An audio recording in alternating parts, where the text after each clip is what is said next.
Hey, what's up? It's Jerad with Ditch Auto, and today we're going to talk about a lens, a fully manual lens that I got for the Sony a6400. This is a 50mm lens from Kamlan. It is a f1.1 max aperture, which is super wide. To be honest, the reason that I decided to buy this was because I was just looking on Amazon, and there was this picture of this lens, and I just want to show you this. So look down the barrel. Of course, you could see the iris or the aperture adjusting right there. Check this out.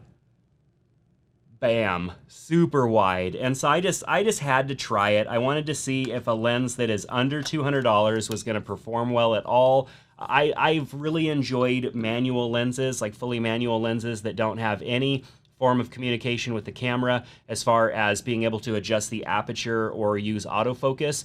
It's just fun. I wouldn't want to use them in a situation where I'm shooting professionally. I wouldn't want to use a lens like this if I was trying to get a sharp focus on a moving object. But when I'm shooting things for fun, still life photography, landscapes, whatever, it's a lot of fun to have a manual lens. And sometimes it's actually even easier because you can set your lens up exactly how you want it and then take consistent photos over and over again without worrying about the autofocus point moving or changing, which affects the look of your images if you're going for some sort of consistency.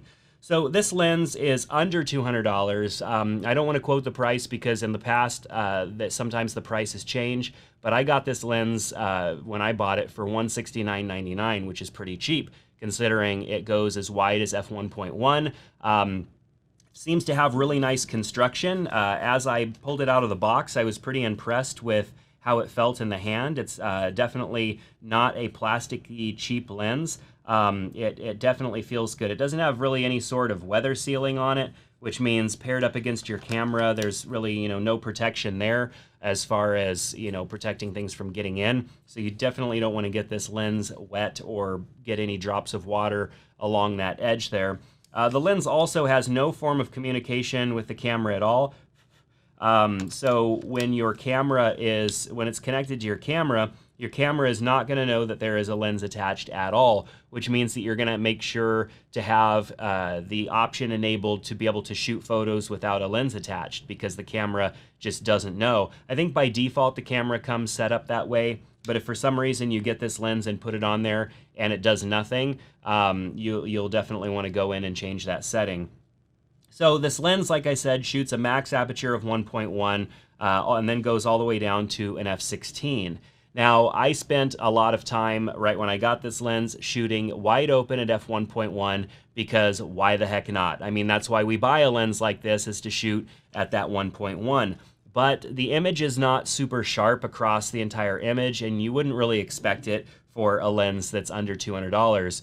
The edges of the photo are definitely softer than the center of the photo, and there is definitely a fall off there in sharpness from the center. It's extremely hard to get focus on anything at all when you're shooting at f1.1. So I recommend shooting on some sort of a tripod or whatnot. I use the Manfrotto Pixie tripod. It's really small, easy for me just to take with me. I could just set up the camera. And then one of the things that I actually do is enable a 2-second countdown so that even me pushing the shutter button on the camera and maybe making the camera move even a millimeter, it doesn't affect the focus that I was able to achieve. I also set up the camera so that when I am in manual focus mode, I can press this button here in the middle and have it do focus magnification. Now, typically when a lens is connected to your camera and you have it in manual focus, lens magnification is something that automatically the camera will want to do. But because it doesn't know that there's a lens on the camera, you're going to need to go ahead and set it up to do it automatically by pressing the button. So let me just show you how to do that really quickly. We're going to go to our second tab here towards the end to custom key. And then as you can see here, I set number 2 to focus magnifier. And so when I am shooting, or when I'm trying to get my shot framed up, so let me just get it close here. So I'm pointing at the camera that I'm currently recording on now. So we'll get it close. I'll go ahead and tap focus magnifier so you can see it gets me in there. And then I get those numbers on that lens and then I have to press it a couple more times, and then I am focused on that point. So very challenging, because now if I move the camera, I mean, let me just show you. So I'm at f1.1 right now. If I move the camera in or out even a little bit, everything, those numbers fall out of focus. They're not super sharp. Like right here, they're sharp, but back it up just a little bit, not sharp. Move it forward just a little bit, not sharp. And I'm moving maybe an inch here, moving the camera. So that definitely gives you an idea of just how shallow that depth of field is. Now, why would somebody buy a lens like this? I think that everybody should have a 50mm lens in their bag, and you may not find that you would shoot with a 50mm lens that often, so you might want to go with something more budget like this. This lens, of course, is fully manual, meaning that you're going to have to adjust your aperture with this ring and adjust your focus with this ring, but that also kind of makes it fun. You really have to think a lot more, and so long as you're not trying to shoot moving objects and stuff like that, it just allows you to just really kind of connect and spend a little bit more time on your camera with your settings. And I feel more connected to my camera when I'm adjusting the settings like that, rather than being in the menu in the back end or using dials on the back end of the camera. I definitely really enjoy manual lenses when the situation calls for them. It would definitely be frustrating to try and use a manual lens if I was shooting professionally or shooting moving objects or something like that. I'd probably miss every shot the majority of the time, because the manual focus is just a real challenge. But if you're shooting still life, or you're out shooting landscapes or something like that, you can most definitely shoot with a manual lens like this and have no problem at all.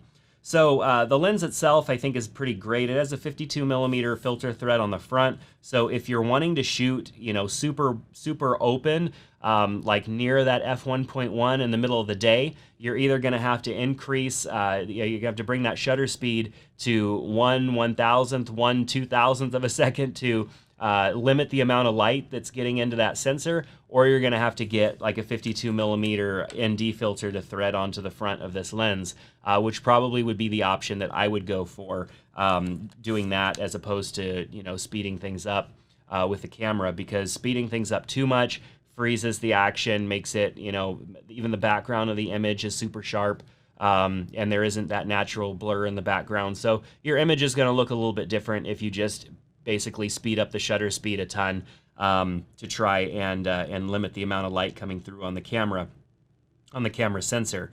So other than that, I mean, I think this lens is super worth the money because it's inexpensive. It was a lot of fun to shoot with, and I'm definitely going to be keeping it with me and shooting a lot more with it when I have the opportunity. Now, I have a lens that actually goes down to a 0.95 aperture, and I used to shoot with that lens all the time because it was just loads of fun, but I stopped carrying it with me because it's quite a bit larger than this lens. It's a lot heavier than this lens, and a lens like this is going to be super easy for me just to pack away in the corner of my camera bag, and I could pull it out when I want to have a little bbit of fun and shoot with something a little bit different. So this lens right here is for the Sony E-mount. It will work on the a6400. It will work on your A7 III. It'll work on the full frame cameras. There are other lenses like this for Canon, Nikon, and all the others. You could find these lenses on Amazon super cheap. I think they're a great addition to your camera bag because they're just loads of fun. Now, to talk about image quality, just to touch on that a little bit, at wide open at f1.1, like I said, your images are not going to be the best. They're going to be a little soft on the edges. It's going to be very hard for you to actually get that subject or object or whatever it is in focus because of that shallowness.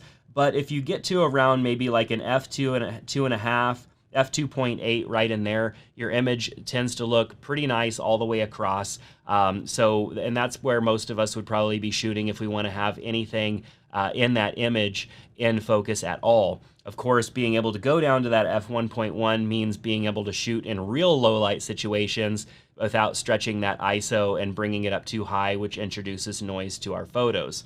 So the lens is definitely a lot of fun. I think it's well worth the money. I've got the links down in the description below for you to the lens. I think it's definitely worth giving a try. I've had a lot of fun with it, and I'm going to continue to have a lot of fun with it attached to my a6400. Of course, keep in mind the a6400 itself doesn't have any internal stabilization, nor does this lens, but if you took this lens and put it on a camera that does have in-body stabilization, it might be kind of tricky for the camera to figure it all out because it can't communicate with the lens, so your your results may vary there, even if you're thinking, oh, well, like maybe I'll put it on my a6500. But let me know what you think about it down in the comment section below. If you get one, I would love to hear your opinion and your thoughts. So make sure to return to the video here and let me know your thoughts down in the comments. If you want to see some more of the photos that I shot with this lens, make sure to follow us on Instagram at @ditch_auto on Instagram, and definitely comment and let me know that you came from the video because I'd love to see you there. But that's going to do it for this review of the Kamlan 50mm f1.1 E-mount lens for your Sony cameras. Hope you enjoyed it. Let me know what you think down in the comment section below. Give me a thumbs up if you like the video and click that subscribe button if you want to see more. We'll see you in the next one. Take care.